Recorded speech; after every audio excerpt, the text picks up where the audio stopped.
This conference will now be recorded. So I would like to take this opportunity to call to order the Tuesday, September 7th, 2021 meeting of the Monmouth City Council. Tonight we are fully remote and partially in recognition of the serious level of COVID outbreak in our community, and partially because we have a fairly light agenda. So thank you all for joining us. And we will have the roll call, please. Phyllis Bowman, our city recorder. Councillor Belts. Here. Councillor Carey. Here. Councillor Lopez. Here. Councillor McKeel. Here. Councillor Oberst.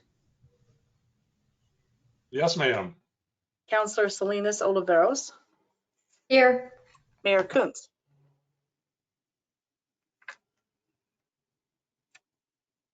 You're muted, Cease. See, in the council chambers, I can't touch my mute button. So, Phyllis, would you be able to lead us in the flag salute tonight? Sure. Hold on. Thank you. I know she has to put the flag up. This is asking a lot, so thank you. Okay. Pledge allegiance to the flag of the United States of America and to the republic for which it stands, one nation under God, indivisible, with liberty and justice for all.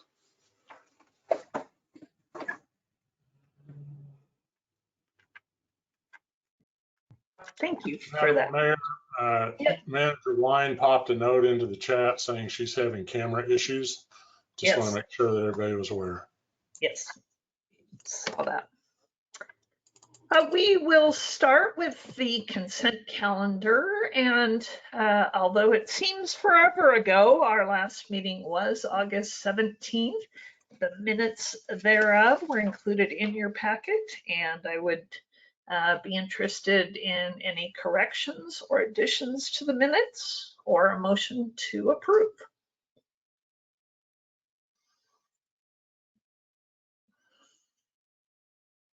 Move to approve. I move we approve the minutes from last meeting. I'll take a second then. Consent calendar. I will thank you for the motion, Councillor McKeel, and the second, Councillor Belts. All in favor, please signify by saying aye. Aye. Aye. Aye. And any opposed? All right, thanks. We will put those into the record. At this time, I would like to mention that we do have an opportunity for citizen comment. Typically, we restrict those to 3 minutes for items not on our agenda. And I'm not seeing anyone on the call this evening who might have public comment. Phyllis, did we receive anything ahead of time? We did not, Mayor Kuntz. Thank you. Then we will go ahead and move right into our business agenda. And tonight we have one item. Marty got her camera on, and we have our tree advisory board group kind of letting us know what's been going on. Chuck Thurman, our Power and Light Superintendent, is the staff liaison for that. So Chuck, we'll let you take it away. Well, thank you very much, Madam Mayor and Council. Let's get to the right camera here. When I made arrangements this morning, Gordon Taylor was going to do this presentation and Lori Alberts was going to be the backup. Evidently, they're having difficulty getting online tonight. The Tree Advisory Board, even with the COVID, has made a little bit of progress this year, and we're pretty pleased with what we did get accomplished given the restrictions we had.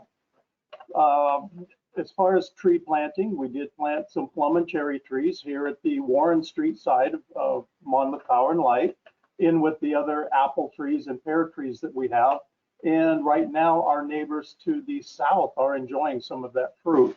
Not the plums and the cherries yet, but they're gleaning the apples quite well. We did tree planting in Madrona Park. There were a few that had been missed, and I'm going to move my camera over there. I can look at you while I'm talking. A few trees that had died, and we went in and replaced those trees and several others to beautify the park. We logged over 120 volunteer hours with 14 volunteers. Many of the volunteers were repeat volunteering, so it's really like having 41 volunteers out there. So it was great, given the weather restrictions we had and the COVID restrictions. It was fantastic. We did have one of our members drop off the board this year, and that was Wally Rutledge. He believes he's served us well, and he'd be glad to serve us from a little quieter perspective. But we really want to thank Wally for his service to the city and for the Tree Advisory Board. Our current president is Gordon Taylor, and he met with a few young people, or had intended to meet with them, and start planting saplings in pots that we would bring into the future for Monmouth. We didn't get much of that really accomplished, but the plan is still there. COVID got in the way, and we couldn't have unvaccinated children coming in with others. So we had to put that on the back burner a little bit. We do have two new members. Amanda Robinson, who is a Monmouth resident, has joined us, and Brighton Jones, who is an environmental science student at OSU, has also joined the group. And our next meeting will be September 16th at 7 o'clock. We took the summer off, and now we're ready to get right back at it. Councilor McKeel had a great idea, and that was putting some ideas down at the Saturday market. And when I say some ideas, Tree City USA, if you look behind me, I got some cheap advertising back there, isn't just Monmouth, it's also Independence and about every other place we go. We want to make sure we get education to our citizens and our neighboring citizens, as well as maybe find some more potential members that will join the committee. We are still down a few and would welcome the assistance on that. We did talk about the tree, what did we call the list? I forgot. Oh, come on. The street trees or?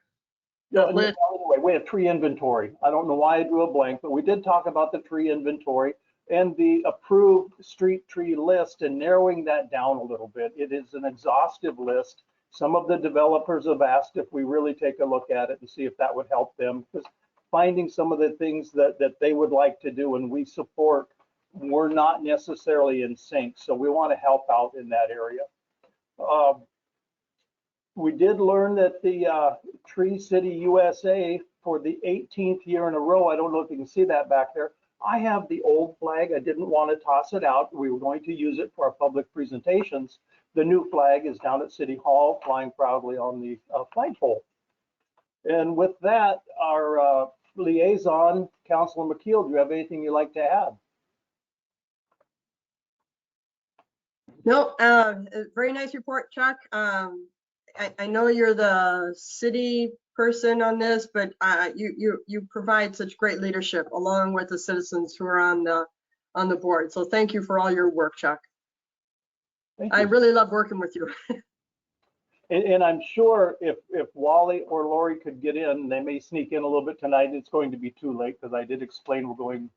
You'll be going to executive session, but they would thank you for the support and the opportunities that are presently afforded to the tree board.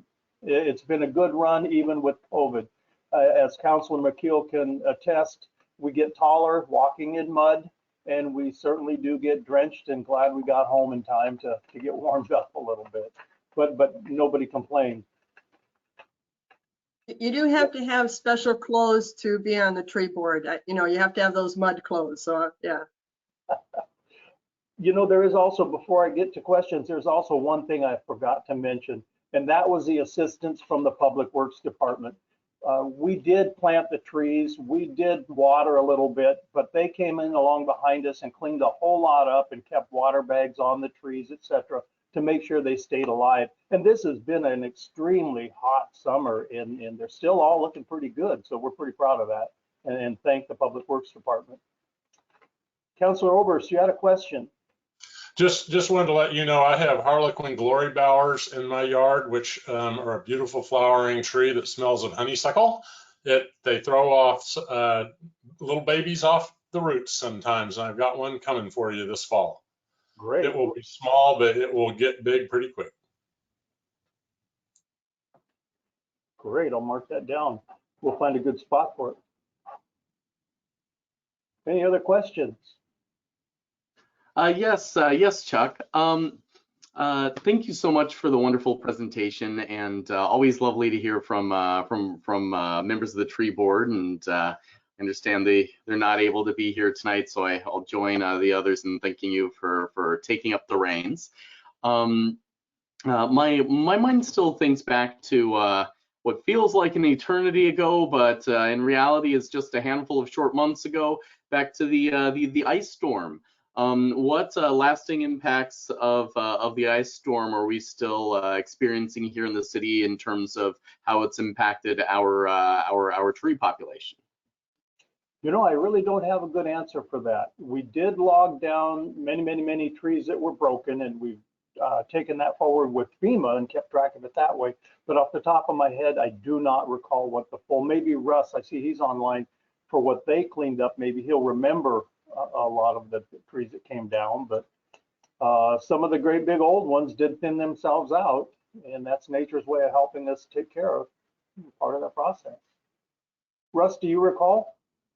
Well, I would just add that I think there are at least a half dozen trees just on Main Street that were damaged enough that we've partially removed them, not completely removed them yet, and we'll be looking to do a planting project with the Tree Advisory Board in the fall or spring to replace those trees.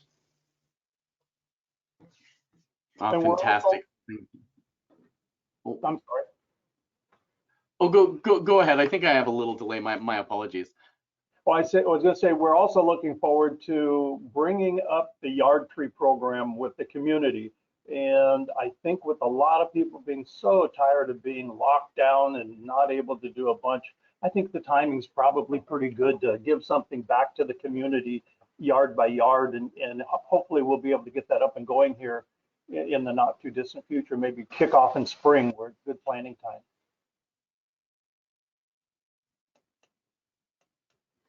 And Councillor Carey, you have something? Hi, Chuck, and thanks for the great job and that the tree board does. And when I was the liaison on that, we used to say that you could make the city better in one morning or one afternoon by a little bit of tree planting, and it continues. I do have a couple of questions though.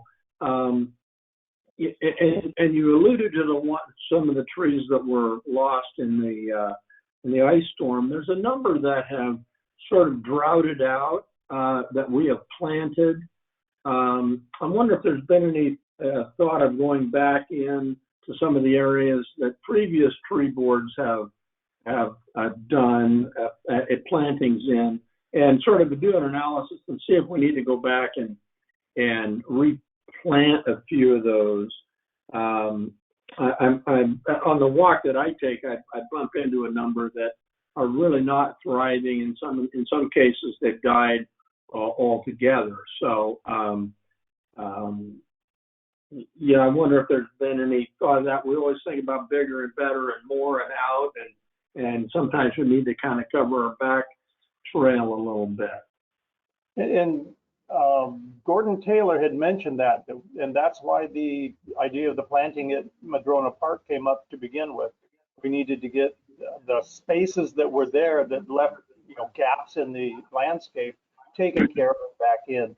But I'll make a note for our first meeting to make sure that we do revisit past areas where trees have died and see what the best move for that is. Sure. And in some cases, it may be a bad spot. May not be a good location for a tree.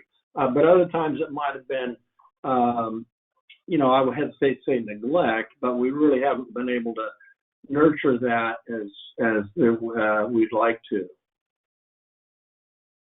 Yes, Carol. I would just like to add, and I think, Chuck, I'm having a little bit of connectivity problems, but Gordon Taylor is amazing at tracking the trees that didn't make it. So he comes in probably a couple times a year telling us what has to be replaced. So we have the tree board's really on top of it. thank you, Counselor Carey. Yeah, great. I know Gordon, and you're right.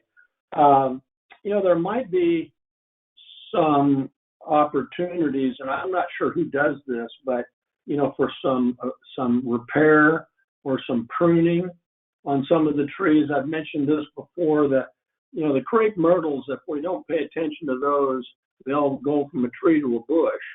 And we've got one down on what is it, Jackson? Not I've forgotten which one. But it's now encroaching onto the sidewalk and maybe even over the curb. That started out as as more the tree form, and has kind of worked into that. Same way out on Hoffman Road. We lost a few of those that were originally, and that may be by design, and that may be conscious, because they can go in both directions depending on how they're pruned. I know all this because I just bought one for my yard. But sometimes a little bit of pruning can really make a lot of difference. And then the final question, and I'll shut up. I think it's always good, and part of the tree inventory might be an assessment on what's happening with the tree roots. Because we plant them in planter strips typically, and we believe they've got deep running roots. In some cases, they have, they run a little more shallow. The one that comes to mind is in front of Petals and Vines. There's some roots butting right up against the sidewalk, and we've been through that whole razzmatazz about, vaulting of sidewalks based on, because of tree roots. So again, I'm not trying to make more work for you, but that's just another part of what we might be able to, how we might be able to enhance the services that you guys provide. Thank you. And that's appreciated. I do have a virtual meeting coming up in 2 weeks with the Public Utility Commission over wildfire mitigation and trees, etc. We're a little different than the Santiam Pass, etc., but we still have trees that are near power lines, and we'd like to educate our customers to be responsible for the trees. And so in that rollout that we'll do once I get everything prepared and understand what the PUC's direction is going to be, we'll make sure that we reinforce the idea that you planted the tree, that's wonderful, but plant the right tree for the right space, and also the responsibility for trimming the tree. And it's good health. Great, thank you. And thank you everyone for the good questions and comments. Oh, and if I could just add one last thing, and I think Mr. Thurman actually was talking about this earlier, but what the Tree Advisory Board is going to be doing this year is reevaluating that list of trees, because it's really daunting at this point. I guess there's pages of trees that could be planted, but not all of them are appropriate for the Monmouth in this area. So that's something the Tree Advisory Board is going to take on this coming years, from what they said last year. So that people can have a better advice when they're looking to put a tree in their yard. Yeah, great, thank you. All right, that concludes our business agenda. Again, thank you, Chuck Thurman, and takes us into our reports. Tonight, I don't have much for the mayor's report. I'm a little bit busy in my day job. If you all noticed, we did start school today. Every child, every day in person is the goal of the Central School District and school districts around the state. And in order to do that, we need a lot of community support and cooperation.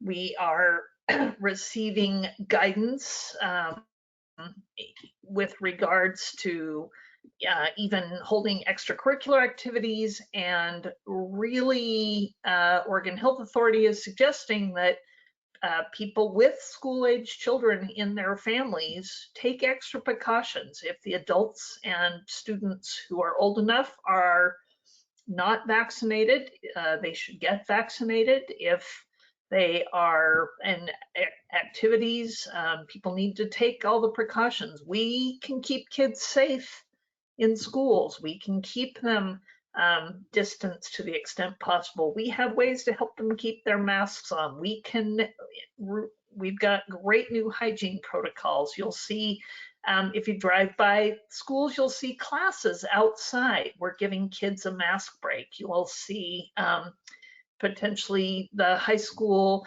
the middle school picnic tables where we're having kids eat outside. So people are working hard, very hard, to make sure that we can keep kids safe and in school, and takes our community to help make that happen. So appreciate the support and certainly the questions and concerns. We are listening to them, and I will take off my Central School District hat now and return us to issues of actually boards and commissions.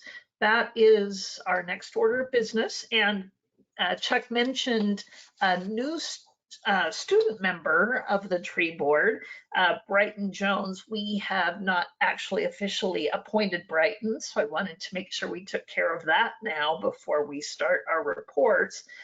You should have received a copy of Brighton's application. As Chuck mentioned, an environmental sciences major at OSU and experience as a wildland firefighter, who's looking not only for some professional opportunities and some community service opportunities.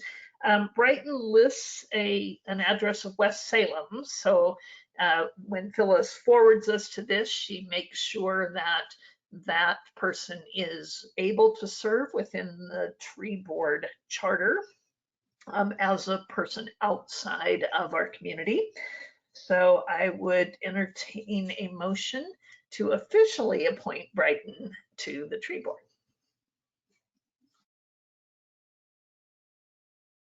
So moved. Second. Thank you, Councillor Lopez. For the motion. Just a brief Has anybody question. done the motion yet? My computer froze. Okay. So I move that we approve Brighton Jones to the Tree Advisory Board. I gave the motion to Councillor Lopez and the second to Councillor Salinas Oliveros. And John, you had a question? Just that, and it sounds like Phyllis has done what I was going to ask about.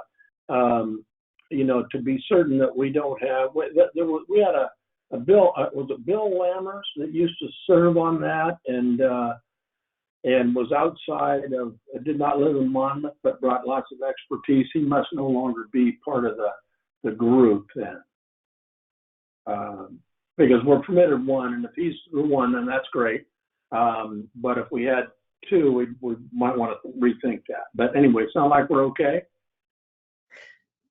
Yeah, Phyllis checks out before she forwards to us. So she will let folks know if they apply and their application cannot be processed because there's already someone outside the city limits. So We are okay, John.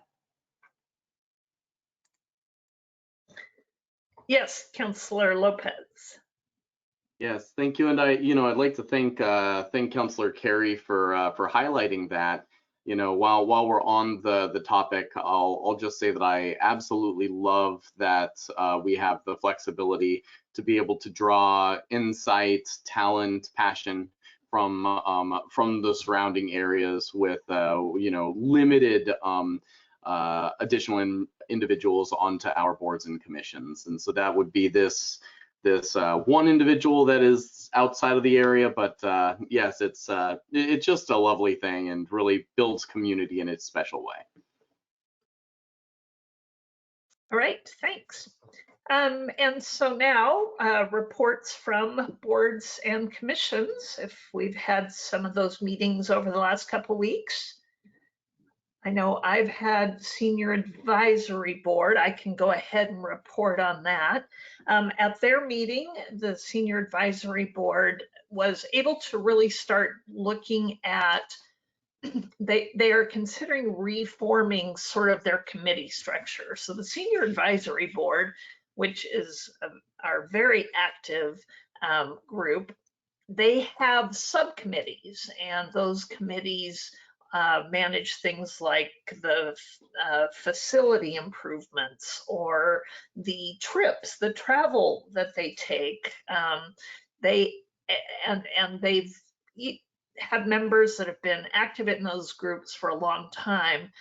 But as they've changed, and certainly during the last year and a half, when the center itself has been closed or restricted, they are looking closely at whether or not those committees sort of really constitute a committee or whether it's one or two people. And they had a really good discussion about a diversity, equity, and inclusion committee, or whether that is just becomes a part of every committee. So every committee has to make sure that their travel or their membership or whatever else they're working on has aspects. And they had a really great discussion about that I really appreciated. So I wanted to share that, but they are, you know, cautiously stepping back into activities. We won't see the favorite activities for a while yet, but the Senior Advisory Board is still working hard to provide services. Anybody else have a board or commission meet? Councillor Oberst. Last meeting, I had been unable to attend the preceding Parks Board meeting, which consisted of everybody show up in Main Street Park and have a look around and identify items that need maintenance work. And we will be meeting tomorrow night. Russ, help me, which park? Is it Madrona? If he's there. And basically the group's going to try to get around to every large park in town before the end of the season, and you know, get a look at what needs to be fixed heading into next year's summer parks season.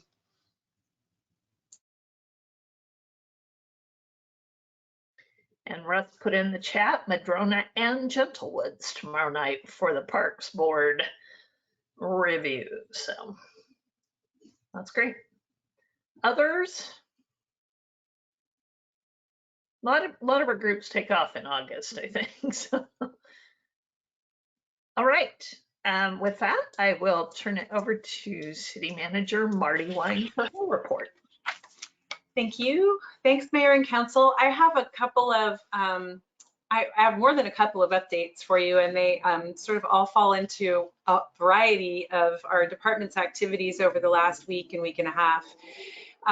In the police department, you'll notice if you're on our website that, they've opened their recruitment for our community service officer position. So we're actively looking for somebody to fill that role. And as you may know, the person who is filling that role has been promoted to become a police officer. So that he's going to be going to the academy here sometime soon. And so we'll be looking to bring somebody on in the community service officer role soon. I've mentioned that Bird Scooters started their operation here in Monmouth about 2 weeks ago, and we continue, I continue to meet with both Western Oregon University and with the Bird Scooter representative to try to address some of the issues in their launch that I think we were anticipating that we might experience, including mostly it's about incorrectly parked scooters. So, and we'll continue to work on that. And so I'm not sure what you're hearing out in the community, but we're continuing to get, our police department and our utility billing counter continues to get calls from the community asking questions about what are these things and where do they come from and how do I get them out of my yard? So that's been, I think we said we would take a wait and see approach and just continue to work with Bird to make sure that things are working well. I think that I mentioned this in Friday Notes a week or so ago. The Business Oregon has funding available for an effort called the Rural Opportunity Initiative, and we're going to jointly, Monmouth together with the cities of Independence and Dallas, put in an application for that funding to be able to support the purpose of the grant is to be able to support the entrepreneurial ecosystem, so supporting and encouraging entrepreneurs to and the network of entrepreneurs to be healthier. And I think that our application will likely focus on food and our network, our entrepreneurs who provide food.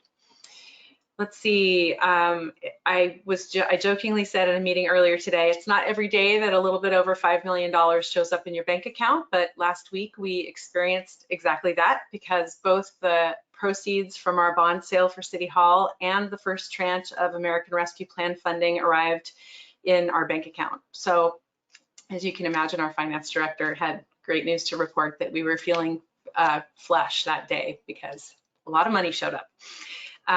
Let's see, also on the City Hall project, I just wanted to report two milestones that we're nearing, and they're both good news. One is that we've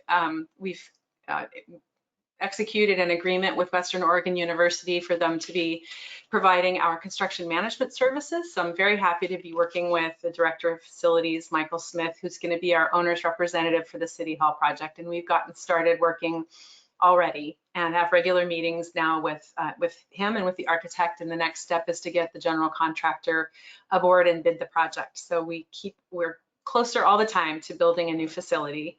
Part two of the City Hall project, on Friday, I was delivered the 60% construction design documents by our architect, FFA. So that's also good news because we'll have one more cost estimating step, probably news about that by the end of the month at this phase of the project. And then after that, we move into the final design documents that we'll go to construction with.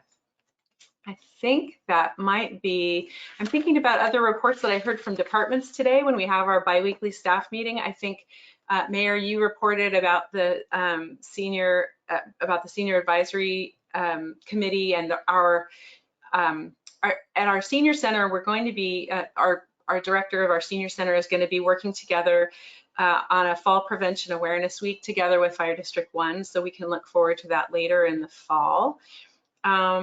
And let's see, I'm just skimming my notes here to see if there's anything else that is worth reporting. Our library continues to put together fall activities such as the take and make and other activities that can be done remotely, and also the volunteers at the library are back. So they've gone through a reintroduction and a training process so that the volunteers can join again. I think that might be it. That's all I've got for report tonight. And I have some things from Friday notes that Public Works and Power and Light have reported, and I'm going to save those for this Friday's report. Thank you. I'd welcome questions if you have them. Councillor Carey? Briefly, Marty, and you've been busy, and you've been good busy. You know, regarding the bird scooters, do we have plans for while I understand that it's a dockless system, I recall that we were going to try to build some corrals or identify some areas that would allow in certain areas for, you know, the birds to be, you know, roost, as it were. Yes. So part of the reason I mentioned the wait and see approach was that I'm working with both Western Oregon University, but also our account executive at Bird to identify those places that make the most sense to do that. Initially, we were thinking that those sort of parking areas would be near what we now have, where we have bike racks, for example. So to try to steer them away from being left on the sidewalk or left in the street. And I know that the university has identified 7, I'll call them corrals, where the bird scooters can go on campus. And so we'll be working similarly with Bird to figure out when they're getting repositioned and when we're encouraging people to park them, where to do that. But we decided not to pre-engineer that, but to figure out where they're being used and where it makes the most sense to set up places for that to happen distributed throughout the city. So short answer is yes. Yeah, good. And as you described that, I sort of recall that there was going to be a little bit of that. Let those locations develop organically.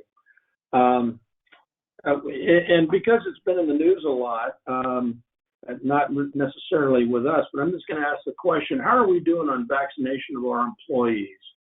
Do we have an idea of where we are with our employees, both police and otherwise?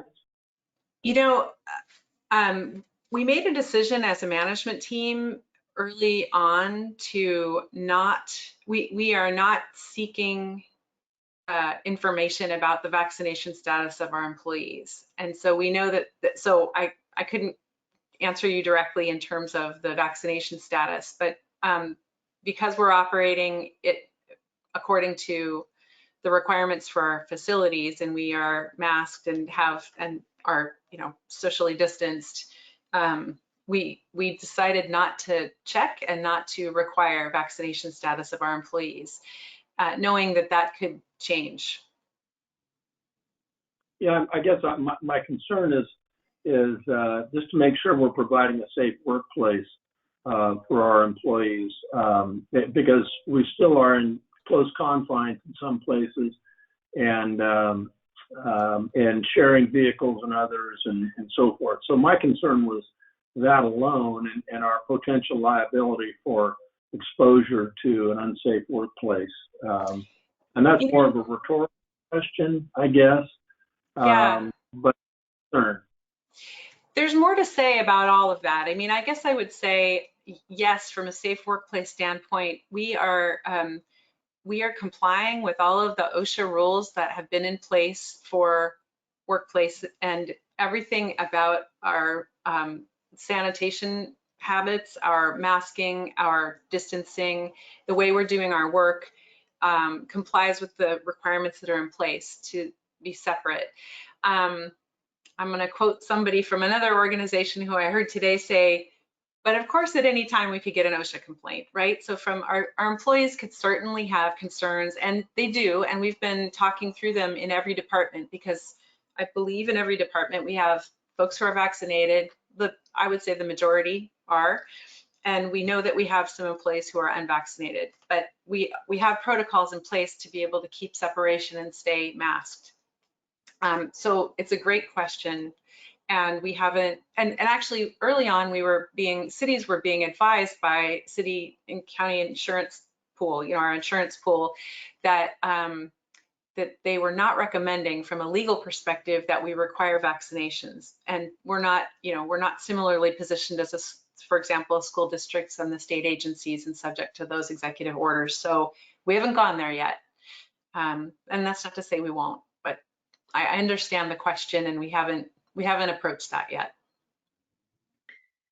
Thank you.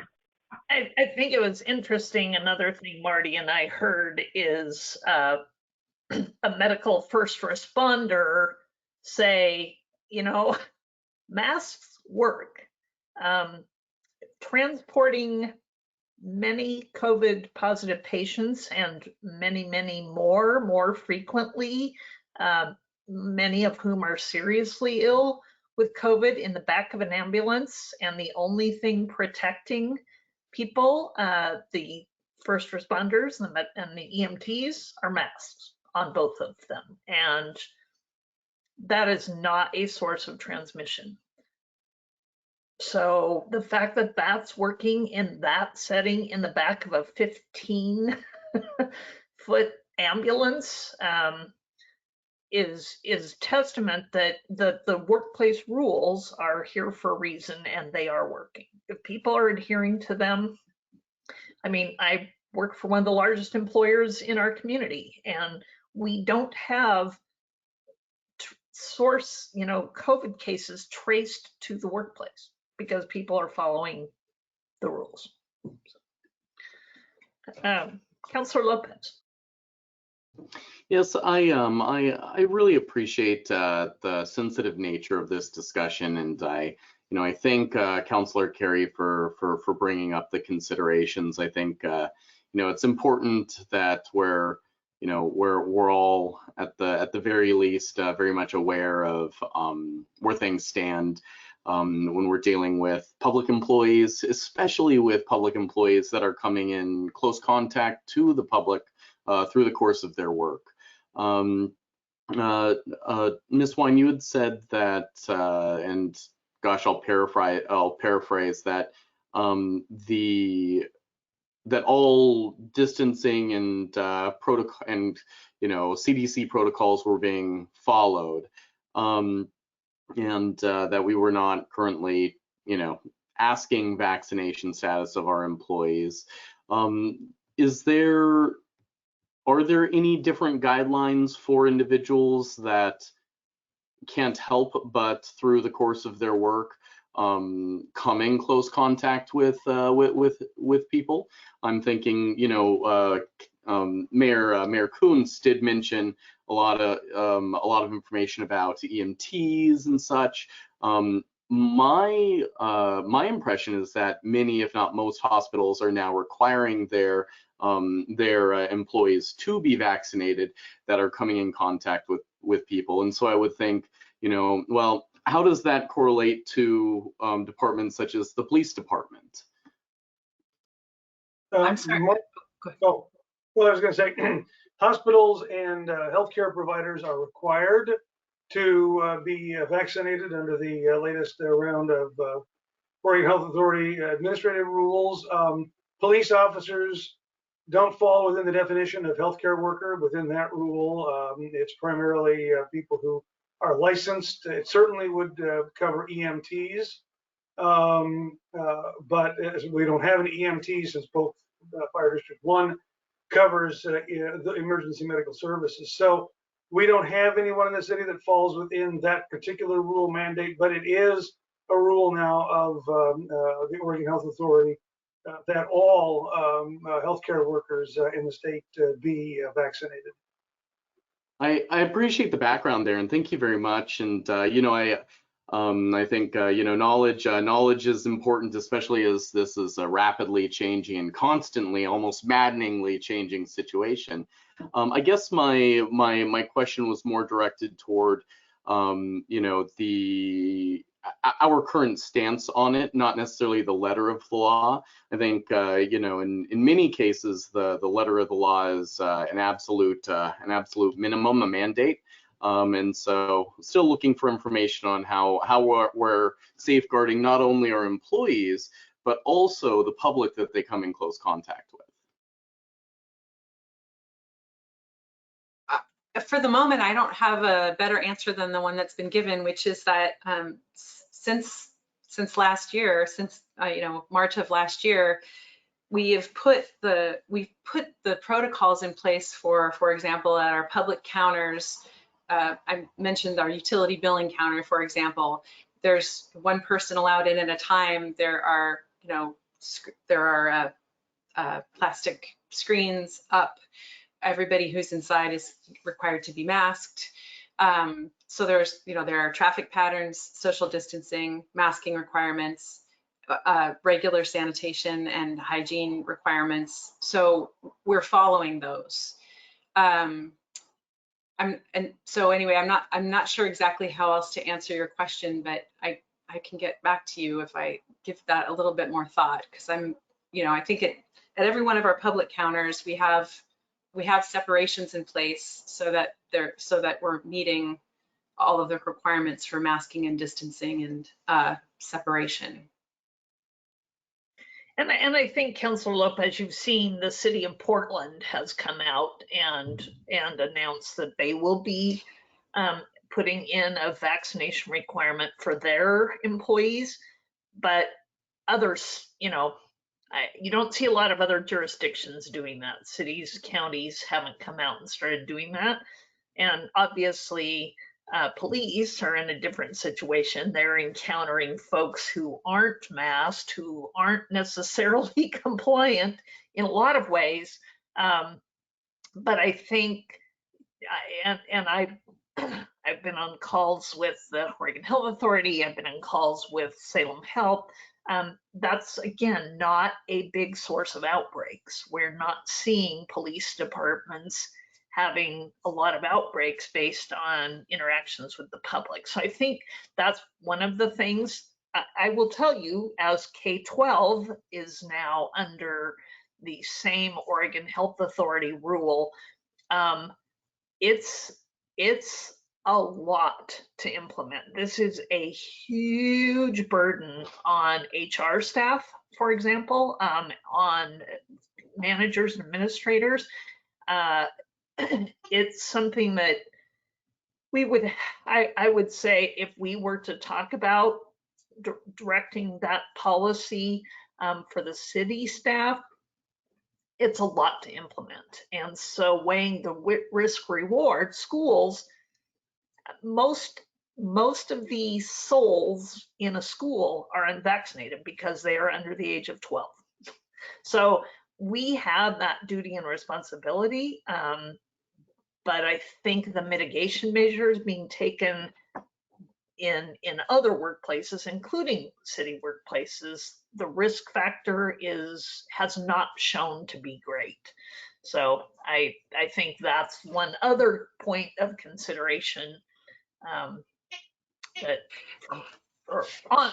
point.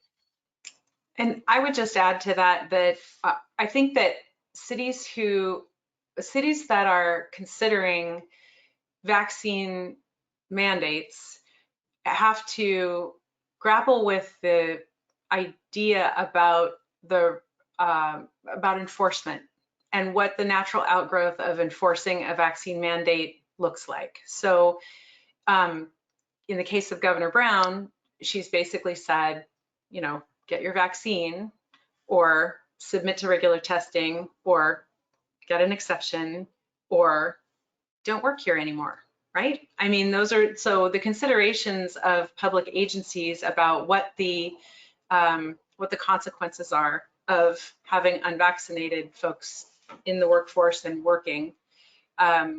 We have to weigh those considerations about what does it look like to enforce such a requirement.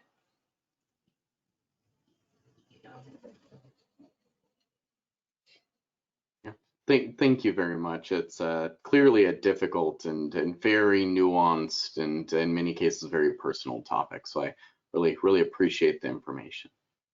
I think it's also interesting, for example, the school district and in many of these other settings, if there are collective bargaining units involved, this is basically, attorneys are looking at this and saying it probably is a condition of employment that needs to be bargained. So even though we are under a mandate to implement and enforce it, we are going through discussions with the collective bargaining groups and so the city would have to do the same, right? So, and it wouldn't be, the school district's not imposing it, obviously. We are under state administrative rule to do so. So lots of interesting aspects to it, and I am certainly not, I'm a bit envious of those of you who are not facing all the nuance that we're talking about, because it's a lot. Thank you for that report, Marty. At this point, then we do have.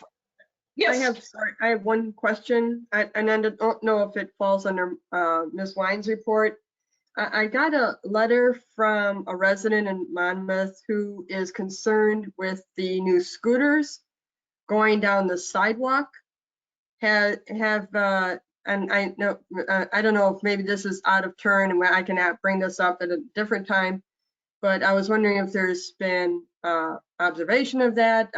I know Police Chief Haynes is on here, and maybe I'm now stretching into outside of your report, but I was wondering if that is been a problem or it's just this one-off email.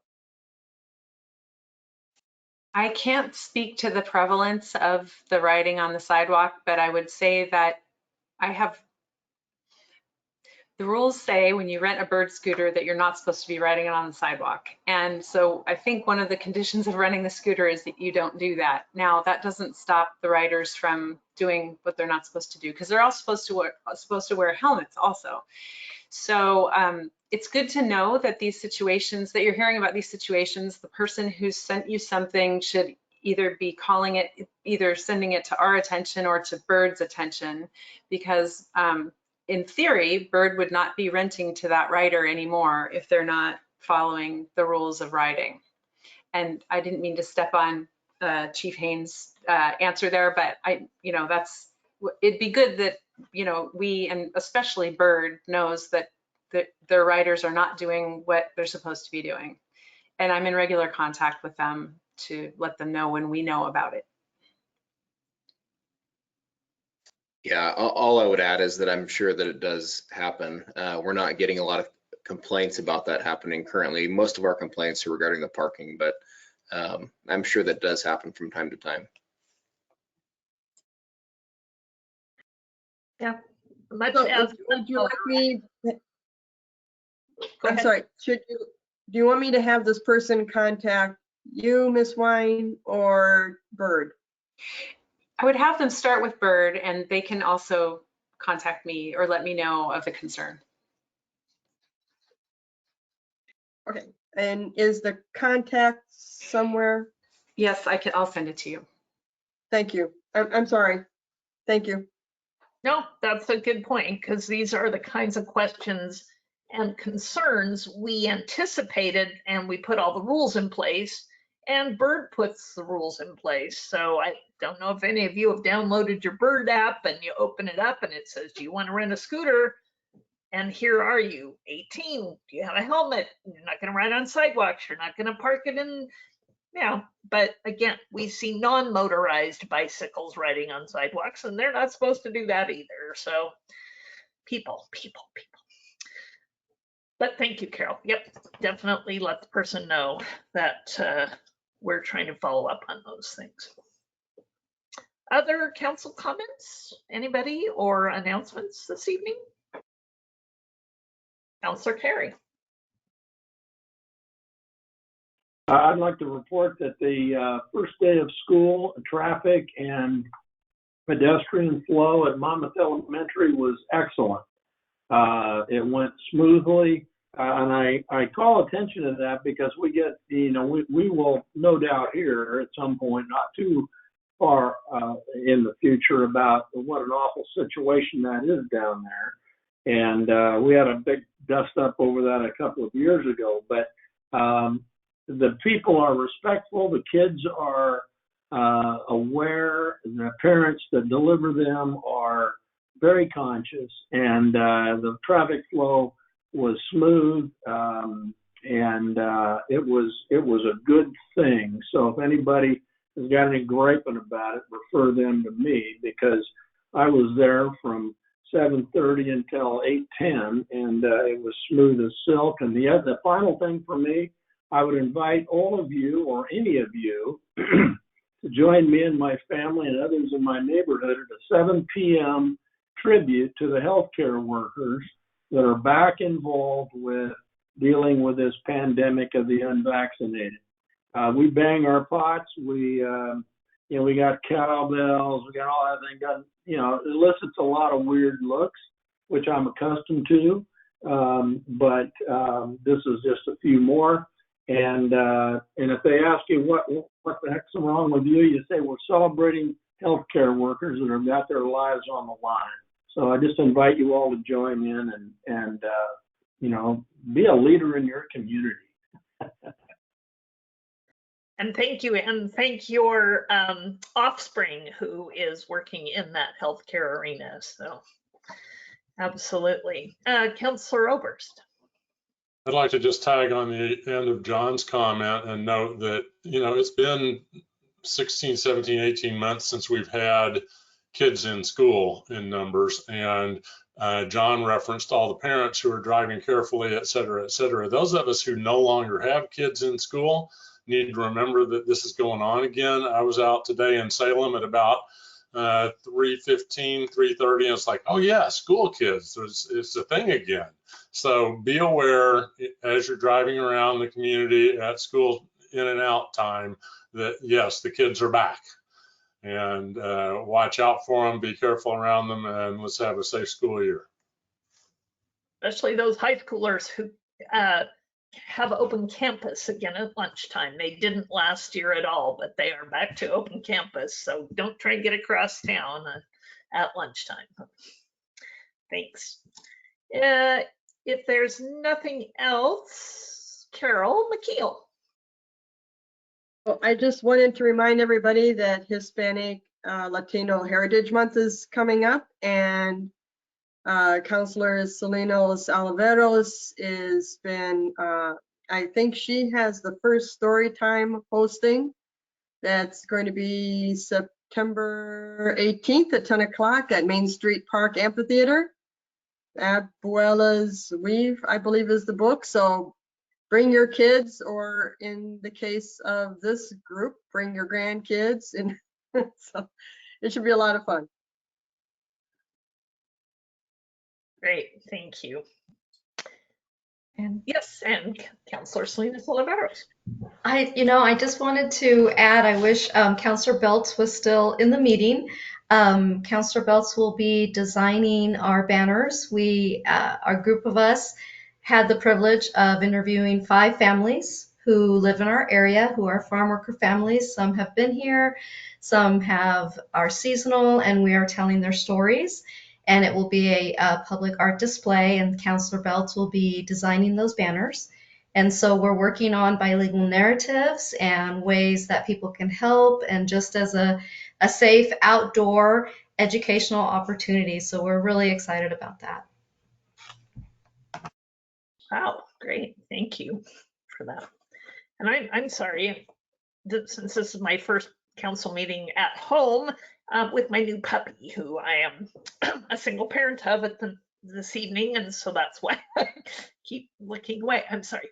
And if I scream, it's because she's a puppy and she bites a little bit.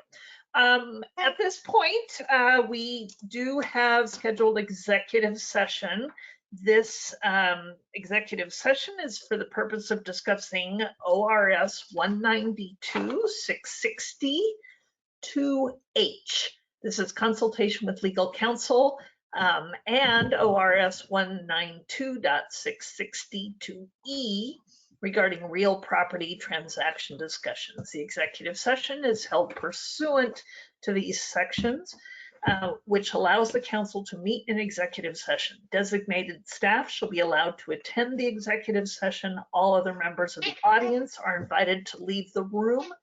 No decision may be made in executive session. At the end of executive session, we will return to the regular session and welcome the audience back.